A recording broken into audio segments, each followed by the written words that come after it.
Assalamualaikum warahmatullahi wabarakatuh. Jadi di sini kami akan mempresentasikan Olive Chicken Data Warehouse yang disusun oleh Septi Amaliah Dewi, Yustiana, Marisa Nur Aini, Devi Trianti, dan Angelica. Olive Fried Chicken ini berdiri pada tahun 2012, yang mana merupakan outlet fast food yang berupa nasi ayam dan soft drink, dan harganya juga sangat terjangkau untuk kalangan pelajar. Serta dilihat dari kualitasnya Olive Fried Chicken ini sangat bagus dan terjaga. Hal ini penyebab konsumen memilih tempat ini sebagai tempat untuk makan, serta pelayanan yang ramah dari layanan karyawan Olive Fried Chicken membuat konsumen menjadi nyaman dan setia membeli fried chicken. Nah, kebutuhan bisnisnya sendiri ini, yang pertama untuk memberikan dukungan strategis kepada perusahaan, yang kedua mengidentifikasikan produk, yang ketiga menentukan jumlah pelanggan dari kategori produk berdasarkan bisnis. Tujuannya adalah memberikan dukungan strategis kepada perusahaan, mengidentifikasi produk dan permintaan dari penjualan, menentukan jumlah pelanggan dari kategori produk berdasarkan tingginya penjualan produk. Data Warehouse. Yang pertama, pembuatan data warehouse global akan mengoptimalkan efisiensi operasi organisasi, dapat meningkatkan perencanaan analisis, menghasilkan konsistensi data yang lebih baik, menghasilkan skala ekonomi utama. Di sini possible reportnya adalah 1. Menghasilkan laporan penjualan bulanan, kuartalan, dan tahunan, menghasilkan penjualan memuaskan konsumen, menghasilkan laporan penjualan produk, menghasilkan bisnis. Tujuannya adalah memberikan dukungan strategis kepada perusahaan, mengidentifikasi produk dan permintaan dari penjualan, menentukan jumlah pelanggan dari kategori produk berdasarkan tingginya penjualan produk. Data Warehouse. Yang pertama, pembuatan data warehouse global akan mengoptimalkan efisiensi operasi organisasi, dapat meningkatkan perencanaan analisis, menghasilkan konsistensi data yang lebih baik, menghasilkan skala ekonomi utama. Di sini possible reportnya adalah 1. Menghasilkan laporan penjualan bulanan, kuartalan, dan tahunan, menghasilkan penjualan memuaskan konsumen, menghasilkan laporan penjualan produk, menghasilkan. Nama saya Marisa Nur Aini. Di sini saya akan menjelaskan tentang business dimension. Business dimensionnya adalah yang pertama store dimension, terdapat ID toko, nama cabang, alamat cabang, kota, dan wilayah. Untuk staff dimensionnya terdapat ID staff, nama staff, dan jenis kelamin staff. Dan time dimensionnya ada ID waktu, bulan, minggu, tanggal, dan hari. Dan product dimensionnya ada ID produk dan nama produk, harga, dan tipe.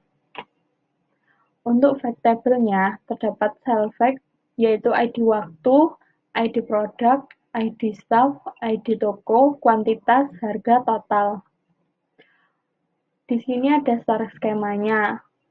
Dari beberapa dimension, primary key dimasukkan ke dalam cell fact table tersebut, yaitu ada ID toko, ID produk, ID waktu, dan ID staff, dan ditambah kuantitas, harga, dan total. Untuk staff dimension, ini ada ID staff, nama staff, dan jenis kelamin, di mana staffnya ada 9 orang. Nah, untuk store dimension, ini ada ID toko, nama cabang, alamat cabang, kota, dan wilayah. Untuk store, kita ada 2 cabang, itu untuk 101 itu Cikarang Semarang, dan 102 DP Mall Semarang. Untuk produk dimension, ini ada ID produk, nama produk, tipe, dan harga. Untuk produk, kita memakai 5 nama produk. Nah, untuk time dimension, ini ada ID waktu, tanggal, hari, minggu, dan bulan. Untuk waktunya, kita memakai 5 bulan. Untuk fact table, itu ada ID staff, ID produk, ID waktu, ID toko, kuantitas, harga, dan total. Oke, sekarang kita akan membahas tablunya. Di sini kita akan membuat sales report penjualan produk di cabang 101 dan 102. Bisa terlihat ada ID tokonya 101 dan 102, ID produk P001 sampai dengan P009. Berdasarkan grafik dan juga tabel di tablo ini, kita bisa lihat produk yang paling laris penjualannya selama 5 bulan di cabang 101 dan 102 sendiri adalah P001, di mana di cabang 101 produk P001 terjual 4.549, di ID toko 102 produk P001 terjual sampai 12.972. Untuk produk yang sekiranya kurang laku, kalau kita lihat dari hasil grafik dan tabelnya adalah produk P006, di mana di kedua toko tersebut, di kedua cabang hanya terjual sekitar 223 sampai 225 piece saja. Oke, selanjutnya kita akan membahas sales report penjualan produk per bulan di cabang 101. Bisa terlihat dari ID waktunya, itu ada W001 sampai W005. W001 dimulai dari bulan Januari, Februari, Maret, April, dan Mei. Terlihat penjualan yang cukup tinggi ada di bulan ketiga ya, di mana produk P005 yaitu paket kos 1 mencapai penjualan 2.000 lebih. Untuk penjualan yang paling stabil sendiri di bulan Februari terlihat hampir rata-rata setiap produk memiliki penjualan yang tidak terlalu jauh.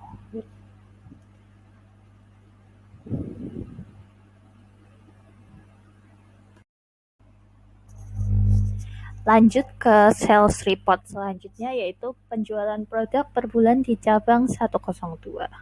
Kalau kita lihat dari grafik sebelumnya yang penjualan produk per bulan di cabang 101 terlihat lebih stabil dan lebih banyak ya daripada penjualan produk per bulan di cabang 102 ini sepertinya lebih sedikit. Tapi penjualan produk yang paling signifikan terjadi di bulan ketiga, yaitu bulan Maret. Penjualan produk P001 atau paket hemat 1 mencapai 10.000 lebih. Sedangkan produk lainnya bahkan rata-rata tidak mencapai angka 2.000. Terlihat sedikit berbeda dengan yang ID cabang 101 tadi. Oke, lanjut ke sales report terakhir. Kita di sini akan membahas jumlah pelayanan tiap staf per bulan di cabang 101 maupun cabang 102. Jadi di sini kita pengen lihat nih, seberapa sering sih staf di tempat kita bekerja melakukan pelayanannya dalam tiap bulan. Di sini kita ada IT staffnya sendiri ada 9 orang, mulai dari IT staff 2 sampai 10. ID waktunya kita ada bulan Januari, Februari, Maret, April, dan Mei. Bisa terlihat di bulan Januari sendiri, staf yang bertugas hanya 4 orang, yaitu ID staf 2 sampai 5. Lalu kalau kita bicara yang paling sering melakukan pelayanan, ada di bulan ketiga, yaitu ID staf 5, yaitu staf Tia, dia melakukan penjualan sampai 15.000 kali ya. Ini yang paling tinggi. Berdasarkan tabel bisa dilihat. Sekarang kita menuju ke grafiknya. Bisa terlihat juga yang paling jauh adalah ID staff 5 di bulan ketiga, yaitu staff Tia. Yang lain rata-rata hampir mendekati lah, tidak terlalu jauh juga. Demikian penjelasan berbagai sales report dari kelompok kami.